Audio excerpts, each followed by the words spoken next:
जय हिंद दोस्तों। तो आज के इस लेक्चर में हम पढ़ने वाले हैं प्रेम्बल्स को। पिछले लेक्चर में हमने प्रेम्बल के ऑब्जेक्टिव को पढ़ा और प्रेम्बल्स के हमारे नेचर्स को पढ़ा। आज हम प्रेम्बल्स के ऑब्जेक्टिव्स को पढ़ेंगे। आइए बिना किसी देरी के चलते हैं हम फर्स्ट ऑब्जेक्ट की तरफ। पहला जो ऑब्जेक्टिव है हमारे प्रेम्बल का वो है जस्टिस। प्रेम्बल 3 तरह के जस्टिस की बात करते हैं: सोशल जस्टिस, पॉलिटिकल जस्टिस और economic justice. What is social justice? देखिए, removal of evil like untouchability. एक समय था जब पूरा का पूरा भारत जो था अलग अलग कास्ट सिस्टम में, वर्णों में डिवाइड हो गया था। ब्राह्मण्स और क्षत्रिय सबसे टॉप पर थे और जो दलित जो थे वो सबसे बॉटम में। अगर आज किसी दलित ने एक क्षत्रिय ब्राह्मण को छू लिया तो वो जो ब्राह्मण जो है वो पॉल्यूट हो जाता था। इस तरह की आइडियोलॉजी लेकर यहाँ तक कि हमारे जो बाबा साहब अम्बेडकर हैं, उन्होंने भी अपने बचपन में इस अनटचेबिलिटी के इविल के कारण बहुत सारे परेशानियों को सह अपने स्कूलिंग डेज के दिन में। पूरा दिन बिना पानी पिए उनको सरवाइव करना पड़ता था। ऐसी एक नहीं अनगिनत कहानियां हैं हमारे देश के अंदर जो अनटचेबिलिटी के इविल को दिखाती है।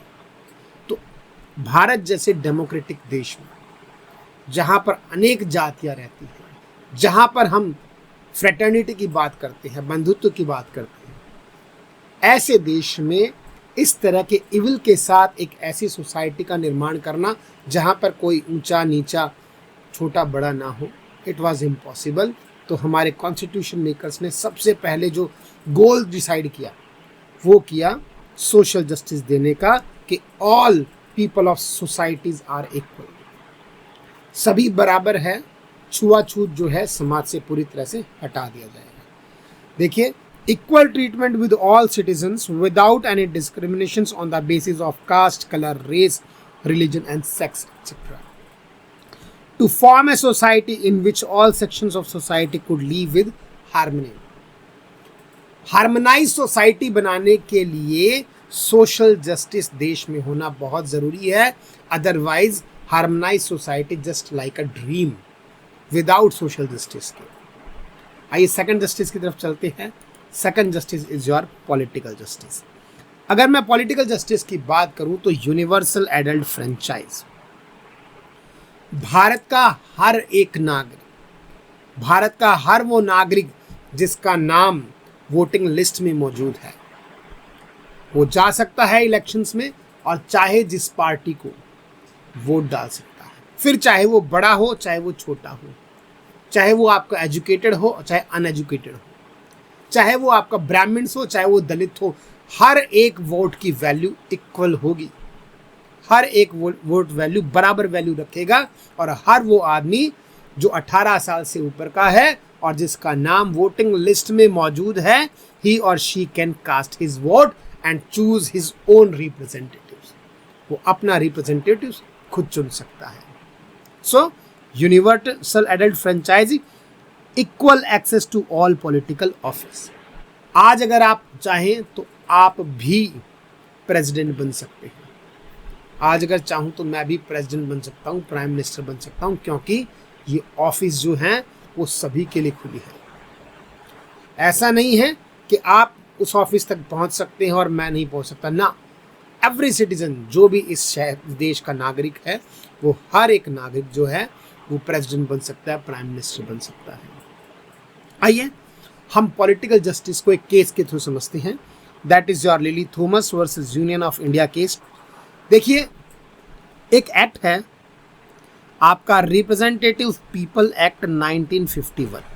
ये जो एक्ट है ये गवर्न करता है इलेक्शंस के दौरान, इलेक्शंस को गवर्न करता है। जैसे कि आपके स्टेट असेंबली के इलेक्शन हो गए, पार्लियामेंट के इलेक्शन, जो लोकसभा के इलेक्शंस हो गए, सभी इलेक्शंस को गवर्न करता है ये एक्ट। इस एक्ट का एक सेक्शन है, सेक्शन 8 क्लॉज 4।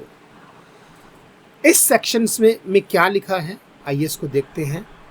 कि कोई भी पॉलिटिशियन, सपोज कीजिए आज मैं एमएलए या एमपी हूँ, मैं एमएलए हूँ या फिर एमपी हूँ। इमेजिन कीजिए मैं एमएलए एमपी हूँ और मैंने कोई क्राइम कर दिया, लाइक मर्डर और रेप, कुछ भी क्राइम कर दिया। अब उस क्राइम को करने के बाद डिस्ट्रिक्ट कोर्ट ने मुझे सजा सुना दी, तो क्या होगा? डिस्ट्रिक्ट कोर्ट ने सजा सुना दी, फिर भी मैं MLA MP रहूंगा। He has given it's verdict, उसके बाद भी मैं MLA MP रहूंगा, पब्लिक का रिप्रेजेंटेटिव रहूंगा, क्योंकि मेरे पास 3 मंथ की विंडो होगी। 3 मंथ का मुझे टाइम पीरियड दिया जाएगा कि मैं डिस्ट्रिक्ट कोर्ट के फैसले के खिलाफ हाई कोर्ट में अपील कर सकूं। और मान लीजिए हाई कोर्ट ने भी मेरे खिलाफ वर्डिक्ट दे दिया, मेरे खिलाफ फैसला दे दिया, तब भी मैं MLA MP रहूंगा, क्योंकि मुझे 3 मंथ की विंडो मिलेगी कि मैं सुप्रीम कोर्ट में अपील कर सकूं। यस, और सुप्रीम कोर्ट जो है ये फाइनल अथॉरिटी रहेगा। अगर इसने मुझे कन्विक्ट कर दिया, इसने मुझे मेरे खिलाफ फैसला दे दिया, तब मुझसे MLA और MP की जो चेयर है वो छीन ली जाएगी।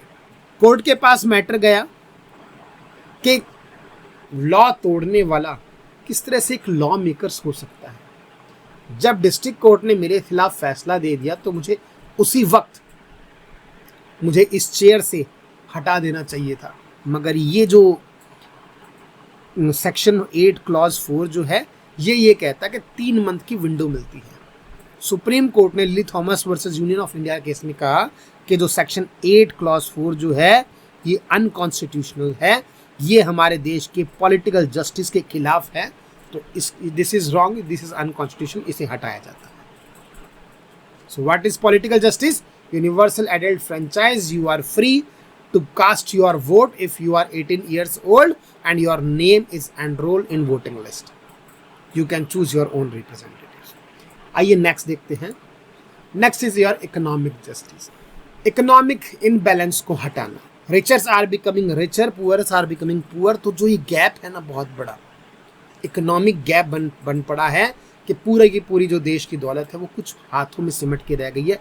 इस गैप को हटाना, ये जो टारगेट है ये हमारा इकोनॉमिक जस्टिस का टारगेट है। देखिए, no discrimination on the basis of economic factors, elimination of wealth, income and property.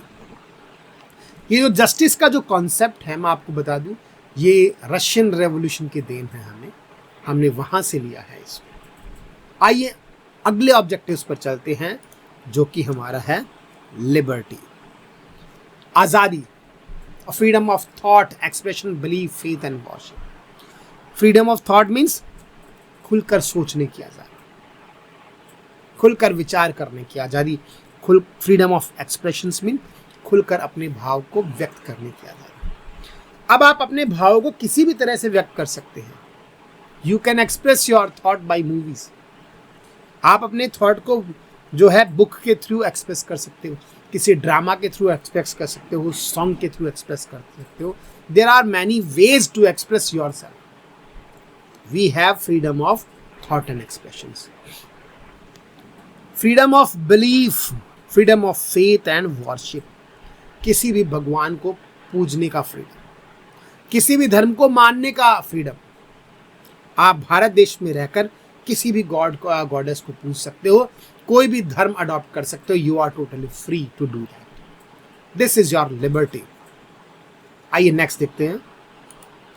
Next है आपका इक्वालिटी, रिमूवल ऑफ इनइक्वालिटी, के देश में किसी तरह की कोई प्रिविलेज क्लास का ना होना, no privilege class at all. कि ये बड़ा है स्टेटस में, हम स्टेटस में छोटे हैं, है ना। इसको स्पेशल लॉ के आगे सब बराबर है। देश का हर एक नागरिक लॉ के आगे बराबर है, और जो लॉ है हर नागरिक के लिए एक समान है। इक्वालिटी, समानता। देश में से इनइक्वालिटी को हटाना, absence of privileges to any section of the society, society के किसी भी सेक्शन को स्पेशल प्रिविलेज ना देना। This is your equality. Fraternity, a sense of brotherhood, बंधुत्व की भावना होना, और ये फीलिंग होना कि हम एक ही माँ के बच्चे हैं। ये है फ्रेटर्निटी, जहाँ पर एक सिटीजनशिप होती है। अगर हम यूनाइटेड स्टेट की बात करें तो यहाँ पर डुअल सिटीजन का कॉन्सेप्ट है, एक स्टेट्स की सिटीजनशिप और एक सेंटर की सिटीजनशिप। मगर जहाँ तक हमारे देश का सवाल है, हमारे यहाँ मॉडल ऑफ सिंगल सिटीजनशिप का कॉन्सेप्ट, और यहां पर dignity of individual and unity and integrity of nation is must. हर इंसान की डिग्निटी होना जरूरी है, हर इंसान का सम्मान, उसकी डिग्निटी जो है हमारे जो कॉन्स्टिट्यूशन का ऑब्जेक्टिव्स है। इंटीग्रिटी ऑफ नेशन होना जरूरी है कि देश जो है पूरा एक है, जुड़ा हुआ है। This is your called fraternity. अब आइए प्रियम्बल्स के हम कुछ फीचर्स जानते हैं। पहला क्वेश्चन है, क्या प्रियम्बल हमारे कॉन्स्टिट्यूशन का पार्ट है?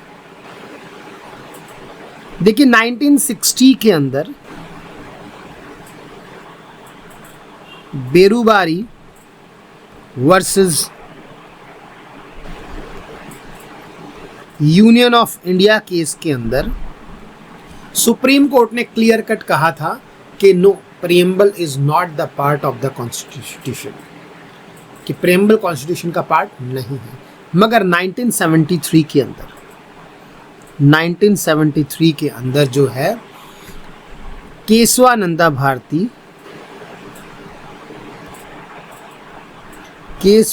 Bharti versus state of Kerala, इस केस के अंदर सुप्रीम कोर्ट ने क्लियर कट मेंशन किया कि yes, preamble is the part of the constitution. ऐसा क्यों हुआ? देखिए 1960 के अंदर सुप्रीम कोर्ट को ये इंफॉर्मेशन कन्वे नहीं की गई थी कि प्रियम्बल को जो अडॉप्ट किया गया है वो प्रॉपर प्रोसीजर से अडॉप्ट किया गया। जैसे कॉन्स्टिट्यूशन का हर एक आर्टिकल के ऊपर डिस्कशन होती है, डिबेट हुई, और डिबेट करने के बाद वोटिंग हुई, और उस वोटिंग के बाद उस आर्टिकल को कॉन्स्टिट्यूशन में मेंशन किया गया। तो उसी तरह प्रियम्बल के ऊपर भी डिस्कशन हुई, डिबेट हुई, और लास्ट में वोटिंग के बाद प्रियम्बल को अडॉप्ट किया गया। तो ये इंफॉर्मेशन 1960 के अंदर सुप्रीम कोर्ट के पास अवेलेबल नहीं, तो सुप्रीम कोर्ट ने ये कहा था कि preamble is not the part of the constitution. मगर 1973 के अंदर केशवानंदा भारती जो केस है, ये बहुत ही लैंडमार्क डिसीजन है सुप्रीम कोर्ट का, जिसने हमारे देश की डेमोक्रेसी को बचा के रखा। हम इस केस को डिटेल में पढ़ेंगे क्लासेस में, आने वाली क्लासेस में, मगर अभी के लिए आप इतना जानिए कि इस केस में सुप्रीम कोर्ट ने कहा कि जो हमारा प्रियम्बल है ये हमारे कॉन्स्टिट्यूशन का पार्ट है। देखिए कॉन्स्टिट्यूशन का पार्ट होने के बावजूद भी प्रियम्बल जो है ये कोर्ट ऑफ लॉ में इन्फोर्स्ड नहीं है।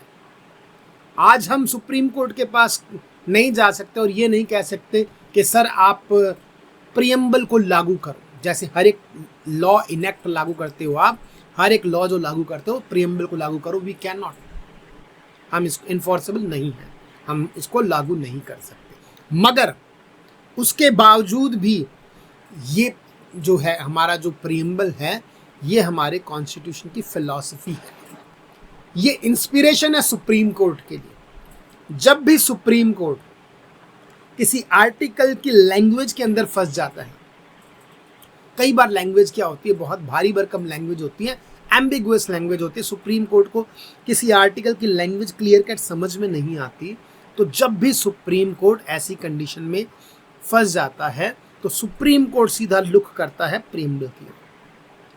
और सुप्रीम कोर्ट जो है it is the philosophy of our constitution, वहां से सुप्रीम कोर्ट को उसका जवाब मिल पाता है। आइए समझते हैं right to privacy. Supreme court के पास एक क्वेश्चन आता है कि क्या राइट टू प्रिवेसी जो है क्या ये फंडामेंटल राइट है हमारा। देखिए कॉन्स्टिट्यूशन में कहीं गिवन नहीं है कि राइट टू प्राइवेसी जो है ये हमारा फंडामेंटल राइट है, nowhere it is given, कहीं पर गिवन नहीं है। हाँ, हमारे पास राइट टू पर्सनल लिबर्टी तो है, ठीक है, हमारे पास राइट टू पर्सनल लिबर्टी तो है, मगर राइट टू प्राइवेसी नहीं है गिवन। तो सुप्रीम कोर्ट ने प्रियम्बल को उठा के देखा, प्रियम्बल में एक लाइन लिखी हुई थी डिग्निटी ऑफ द इंडिविजुअल, और सुप्रीम कोर्ट ने वर्डिक्ट दिया डिग्निटी पॉसिबल ही नहीं है बिना प्राइवेसी के। अगर प्राइवेसी है तभी हर एक इंसान की डिग्निटी पॉसिबल है। और डिग्निटी जो है ये हमारे प्रीएम्बल के ऑब्जेक्टिव्स का पार्ट है। तो राइट टू प्राइवेसी है, this is also the part of our fundamental right. This is the thing. तो प्रीएम्बल जो है वो सुप्रीम कोर्ट के लिए मोटिवेशन का काम करता है, ये फिलॉसफी का काम करता है। जहां पर सुप्रीम कोर्ट कॉन्स्टिट्यूशन को लेकर फंस जाता है वहां पर supreme court takes help of preamble, preamble में झांक कर देखता है और प्रीएम्बल उसको उसका आंसर देता है। This is the thing. देखिए हमारा जो प्रीएम्बल है ये ऐसा डॉक्यूमेंट है जो सबसे लास्ट में अडॉप्ट किया गया था। जब पूरा का पूरा कॉन्स्टिट्यूशन लिख कर तैयार था, कॉन्स्टिट्यूशन असेंबली में अडॉप्ट कर लिया था, तो ये आखिरी ऑब्जेक्ट था जिसको कॉन्स्टिट्यूशन असेंबली ने अडॉप्ट किया था। Kesavananda Bharati versus state of Kerala के अंदर 1973 के अंदर इसको लैंडमार्क वर्डिक्ट कहा जाता है, क्योंकि because there is various reason behind it. इसी केस के अंदर सुप्रीम कोर्ट ने क्लियर कट ये बात मेंशन कर दी थी। मैंने आपको एक वर्ड कहा था कि इस केस ने देश की डेमोक्रेसी को बचाया था, कि इस केस में सुप्रीम कोर्ट ने ये बात क्लियर कट मेंशन कर देती थी कि पार्लियामेंट कुछ भी कर सकता है। पार्लियामेंट कॉन्स्टिट्यूशन के किसी भी एक्ट को चेंज कर सकता है, किसी भी एक्ट को डिलीट कर सकता है, कोई भी नया कानून पास कर सकता है। Parliament is completely free. मगर पार्लियामेंट जो है हमारे देश कॉन्स्टिट्यूशन के बेसिक स्ट्रक्चर को नहीं छेड़ सकता। पार्लियामेंट हमारे कॉन्स्टिट्यूशन के बेसिक स्ट्रक्चर को नहीं टच कर सकता। सुप्रीम कोर्ट ने बात क्लियर कर दी थी उस वक्त 1973 के अंदर कि पार्लियामेंट जो चाहे कर सकता है, जो चाहे लॉ पास कर सकता है, किसी भी आर्टिकल को हटा सकता है, किसी भी आर्टिकल जोड़ सकता है, करो कुछ भी, मगर आप कॉन्स्टिट्यूशन के बेसिक स्ट्रक्चर को टच नहीं करेंगे। अब व्हाट इज बेसिक स्ट्रक्चर? जो हमारा जो नेचर है, प्रीएम्बल में जो नेचर ऑफ स्टेट दिया गया है ना, secular, socialist, Republic, democratic, this is the basic structure. Objective दिया गया है ना, liberty, fraternity, equality, this is the basic structure. Parliament ने क्लियर कट मेंशन किया कि कुछ भी करो but don't touch this basic structure. आज की लेक्चर में हमने क्या पढ़ा? पूरे में हमने पढ़ा प्रीएम्बल को। Preamble is divided into 4 parts. First is source, we the people of India. Second one is nature, secular, socialist, republic, etcetera etcetera. Third one is objective, liberty, fraternity, equality, justice. Fourth one is date of adopting. आज के lecture में इतना ही काफी था। जय हिंद, भारत माता की जय। Do like and subscribe. Thank you and have a nice day.